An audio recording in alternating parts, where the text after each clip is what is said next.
Hi guys, hi. My name is Joyce. Most people call me Kitty back home. I don't mind. It's a long story why I'm called Kitty, but back home everyone calls me Kitty. I think so.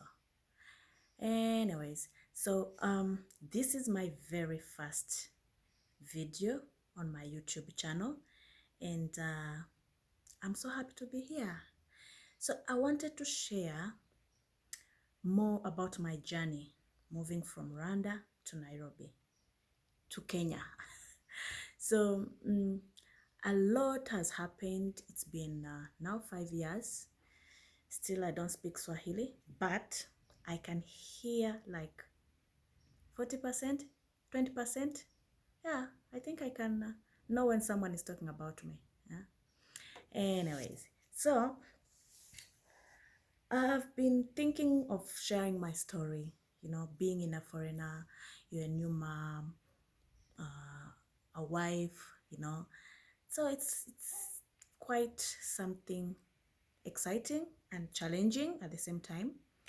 But again, when you have support, it's something that you learn to live with. So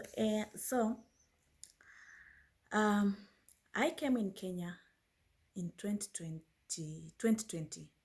That is days before the lockdown, the first lockdown. I remember it was on a 16th. Yes, it was on a 16th, and I came running because they were closing the airport. They were closing the airport, and I remember my husband telling me I have to be on the last flight because that was the only chance I had to come. So there was a lot happening. We're in the middle of the wedding in Rwanda. Oh, for your information, my husband is Kenyan and I'm Rwandese. Rwandese. So we met through work. We were all working for the same company. He was working based in Kenya and I was in Rwanda. So we met through work. And here I am, married with two beautiful babies. So I came running. I think I was among the last people on the last flight before lockdown. And it was so stressful, I would say. But I managed to catch the last flight, and it's been 5 years now. So as a foreigner in Kenya, I find Kenya a bit more of Uganda. Yes, a bit more of Uganda. The culture, the environment, the people, people know how to have fun in Kenya and Uganda, of course. So the streets, okay, apart from the expressway, but the streets, the food, not so much. Food, not so much. And yeah, I think most of the things in Kenya are close to Uganda. And in Rwanda, things are a bit different. So I came and I settled in. Now the challenge was learning how to move around because by then my husband was working and I was not working. I was a homestay wife because I was brand new in the country. I didn't know anywhere. I didn't have a friend. It was only me and my husband and my in-laws. So 2020, I was indoor. I was very pregnant. I think I was 6 months. Yes, I was 6 months. So I would stay in the house, wait for my husband to come back home, take me for dinner, or wait for weekends to go out. It was a bit boring. I remember I used to watch a lot of movies. Like Netflix was my best friend. So I would watch a lot of movies the whole day. I would not even cook because I was so pregnant and cooking was not my thing. I didn't have appetite. So I would just sleep, snack, and then when my husband is coming, he brings me something like food takeaway. Yeah, so 2020 was like that. And then guess what? I had my baby in my firstborn in June, and then after 4 months we got COVID. Well, COVID positive. My goodness, you cannot believe being in a foreign country, you have a brand new baby, and you're that time COVID was something that, you all remember, like how people were so stressed, we didn't know what we were dealing with. Like getting COVID that time, it was like you're dying that minute. So I remember everyone got COVID plus me, but everyone was down. Even my 4 months baby was down, like everyone was struggling. And I remember being so strong because now everyone was sleeping the entire day. People had to eat. People had to, I don't know, have breakfast. And my nanny that time, she also had COVID. She was down. My husband is down. My baby is down. I was sick also, but I had to be strong for the entire family. I remember waking up every day to support in terms of like cooking, breakfast, lunch, dinner, and I was also struggling to survive. So we got COVID. It was so traumatizing. We didn't know what to do. I remember calling my sister-in-law because she's like my bestie. I remember calling my sister-in-law telling her, we all have COVID. And my baby has COVID. Like I was crying.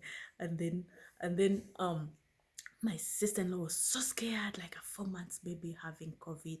Like you remember how it was so scary. So we we were there struggling. Everyone was checking on me back home.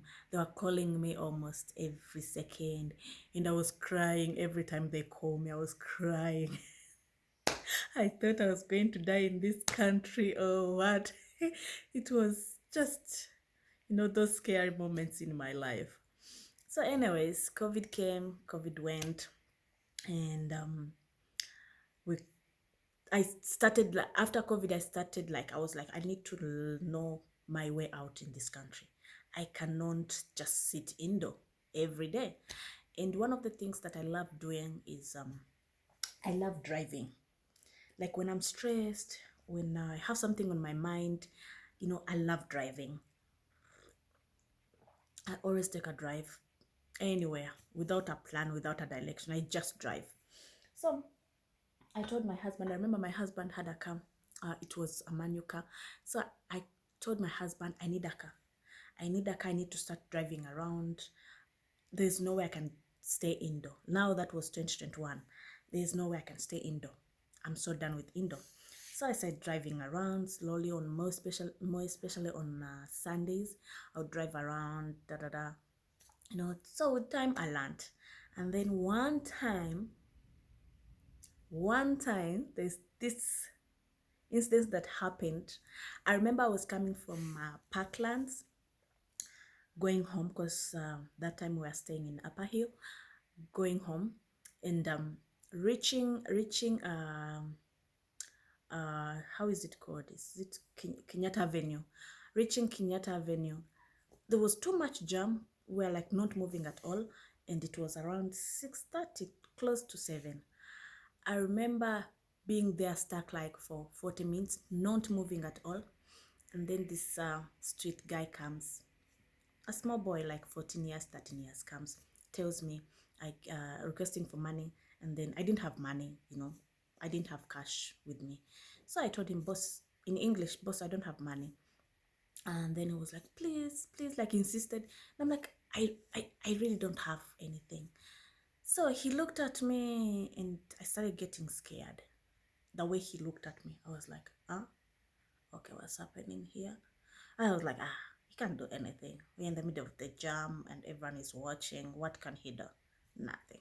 So I was like, So he left. And then I felt like my heart kept on telling me to look at him and see what he's planning next.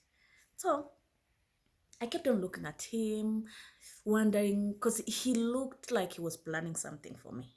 But again, in Rwanda, you can't have such things. So I was like so confident that he can't do anything because we're in the middle of the jam and everyone is watching. It wasn't like dark. So This boy goes, and you could tell he was planning something, but I thought maybe he was checking out someone else. Maybe someone had a phone and he was planning on how to get that phone. So, but I kept on checking on him. Like after like 10, 15 minutes, because we are still in jump, 10, 15 minutes, the guy comes back. So I see the guy coming back, and then I raise my window. And then the guy comes.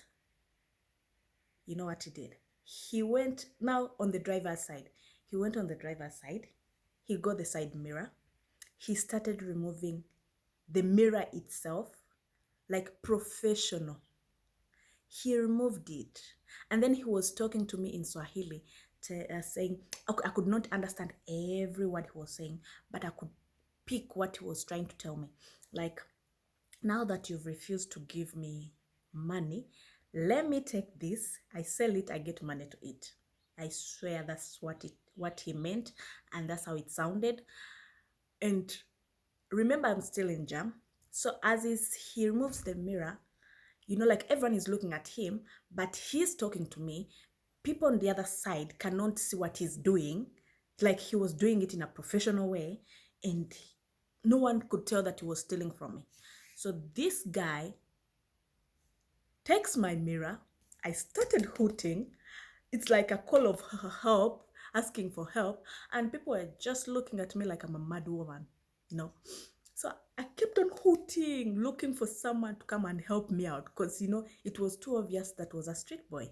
So I kept on hooting, hooting. The guy took the side mirror. No one came to help. No one did anything. Like, he took the mirror and I was just helpless. I started crying. I called my husband. I was like, no, I called him. He was not picking, like non-stop, like 10 times he was not picking. And then after like 2 minutes, now I stopped calling. I was just crying. After like 2 minutes, my husband calls me back, like, hey, sorry, I've missed your calls. And I was just crying, like, the guy has taken my side mirror. And my husband, like, what? Like, the guy has taken my side mirror. Like, what? I can't hear you. Are you okay? Like, I was just crying like a baby. So I kept on like trying to explain myself. Words are not coming out. He's like, okay, can you stop crying and tell me? And I'm like, okay. The street guy has taken my side mirror. Like, what? Where are you? And I started explaining. And then he's like, sweetheart, I told you, this is Kenya. It's not Kigali. It's not Rwanda. You need to be careful. And I'm like, I didn't do anything. I'm in the middle of the jam. And this guy just came from nowhere, asked for money. I didn't give him money. And then he decided to take my side mirror. So he was like, oh, I'm so sorry. I'm so sorry. Can I come pick you? Like, are you able to drive? And I'm like, yes, I can drive. I'm just helpless that, the guy comes, takes my side mirror, steals from me.